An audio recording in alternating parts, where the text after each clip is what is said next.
guys, welcome back to our gamer 123. അപ്പോൾ നമ്മൾ ഇന്ന് പുതിയ സാധനമായിട്ട് വന്നിരിക്കുകയാണ്. മെക്കാനിക്സ്. അപ്പോൾ നമ്മൾ അത് അൺബോക്സ് ചെയ്യാൻ പോവുകയാണ്.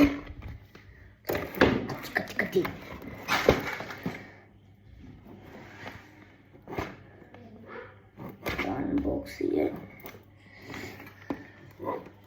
സ്റ്റാർട്ടിങ് ഇതിപ്പോൾ വയ്ക്കാം.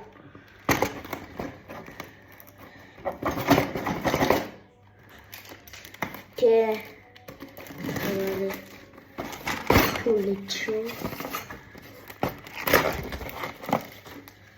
കുറച്ച് മെഞ്ഞല്ല ആ സാധനം ഉണ്ടാക്കുന്ന സാധനമായിട്ട് ഇതൊക്കെ എൻ്റെ മെറ്റീരിയൽസ് ഇതാണ്. നമ്മൾ ഇതിനായിട്ട് കുറച്ച് വീഡിയോസ് ഇടും. അപ്പോൾ ലൈക്കും സബ്സ്ക്രൈബും ചെയ്യുക. നമ്മൾ ഇതിൻ്റെ ആയിട്ട് കുറേ വീഡിയോസ് ഇടും. Like and subscribe. Bye bye.